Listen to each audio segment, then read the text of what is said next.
आरशासमोर उभे राहून केस विंचरताना तुम्हाला कधीतरी असं वाटलं आहे का? अरे, इतके केस का गळतायत? किंवा अचानक एखादा पांढरा केस दिसला आणि मनात असा विचार आला आहे का, की अजून माझं वय तर काहीच नाहीये. आज ही खरं समस्या 40शी किंवा 50शी वयाच्या लोकांची राहिलेली नाहीये. तर 20शीत किंवा 30शीत सुद्धा केस गळणे, पातळ होणे, चमक कमी होणे आणि अकाली केस पांढरे होणे हे खूप सामान्य झाले आहे. मग आपण काय करतो? नवीन शॅम्पू घेतो, महागडे सीरम वापरून पाहतो. इंटरनेटवरती काहीही दिसलं की तो उपाय करून पाहतो. पण काही दिवसांनी पुन्हा तीच समस्या येते.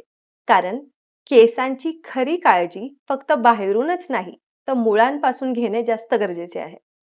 आयुर्वेदामध्ये हजारो वर्षांपासून काही अशा वनस्पती वापरल्या जातात, ज्या केसांच्या मुळांना पोषण देतात, टाळू निरोगी ठेवतात आणि केस हे मजबूत बनवतात. तर नमस्कार, मी डॉक्टर आरती वैष्णव. आज मी तुम्हाला असंच एक घरगुती आयुर्वेदिक तेल बनवायला शिकवणार आहे, जे तुम्ही स्वतःच घरी बनवू शकता. या तेलाचा पहिला आणि सर्वात महत्त्वाचा घटक आहे आवळा. आवळा म्हणजे केसांचा जुना मित्र. आयुर्वेदामध्ये आवळ्याला रसायन मानलं गेलेलं आहे. तो केसांच्या मुळांना पोषण देण्यास मदत करतो. दुसरा घटक आहे भृंगराज. याला आयुर्वेदात केशराज म्हणजे केसांचा राजा असं म्हटलेलं आहे. तिसरा घटक आहे रिठा. टाळू स्वच्छ ठेवण्यासाठी हा खूप उपयुक्त मानला जातो.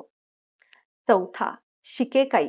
पूर्वी आपल्या आजी आजोबा शॅम्पूऐवजी शिकेकाई वापरत असत. पाचवा जास्वंद. जास्वंदाची फुलं फक्त सुंदर दिसत नाही, तर केसांसाठी खूप चांगली मानली आहेत. सहावा घटक आहे कढीपत्ता. घरात रोज वापरला जाणारा हा साधा पदार्थ केसांसाठी फार फायदेशीर आहे. सातवा आहे मेथीदाणे. केस मजबूत ठेवण्यासाठी अनेक घरगुती उपायांमध्ये मेथीचा वापर हा केला जातो. आठवा ब्राह्मी. ब्राह्मी ही टाळूला पोषण देण्यास मदत करते. नववा आहे नीम. जर कोंडा किंवा टाळूच्या समस्या असतील तर नीम म्हणजेच कडुलिंब याचा उपयोग पारंपरिकरित्या केला जातो. आणि 10वा घटक आहे काळे तीळ. आयुर्वेदामध्ये काळ्या तिळांना विशेष महत्त्व दिले गेलेले आहे.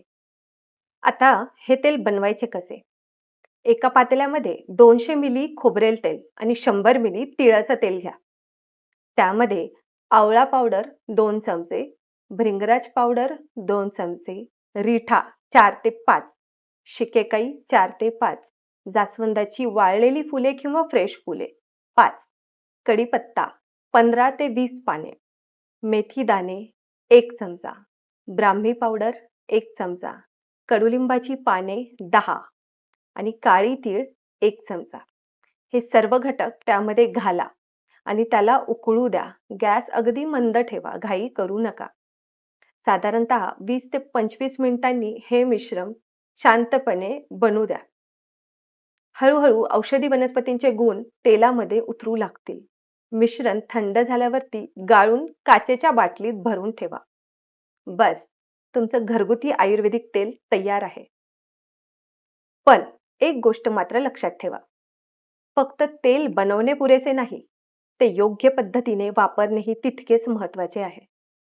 रात्री झोपण्यापूर्वी थोडंसं कोमट करून तेल घ्या आणि बोटांच्या टोकांनी हलक्या हाताने टाळूवरती मसाज करा. असं आठवड्यातून किमान 2 वेळेस करा आणि सकाळी हर्बल शॅम्पूने केस धुवून घ्या. कोमट पाण्याने किंवा थंड पाण्याने धुतलेले आणखी चांगले. यामुळे केसांच्या मुळांना पोषण मिळेल. पण मला नेहमी आणखी एक विचारला जाणारा प्रश्न, डॉक्टर, फक्त तेल लावलं की केसांची समस्या संपेल का? तर उत्तर आहे नाही. कारण केस हा आपल्या शरीराचा आरसाच आहे. जर झोप कमी असेल, तणाव जास्त असेल, पाणी तुम्ही कमी पित असाल, आहारात पोषण तत्वांची कमी असेल, तर त्याचा परिणाम सुद्धा केसांवर दिसतोच. म्हणून तेलाबरोबरच आवळा, काळे तीळ, बदाम, अक्रोड आणि ताजी फळे तसेच भरपूर पाणी याकडेही लक्ष द्या. सुंदर केस म्हणजे फक्त सौंदर्य नाही, तर आपल्या आरोग्याची खूण आहे. म्हणून तुमच्या केसांवरती प्रेम करा, त्यांना वेळ द्या आणि शक्य तितक्या नैसर्गिक पद्धतींचा अवलंब करा.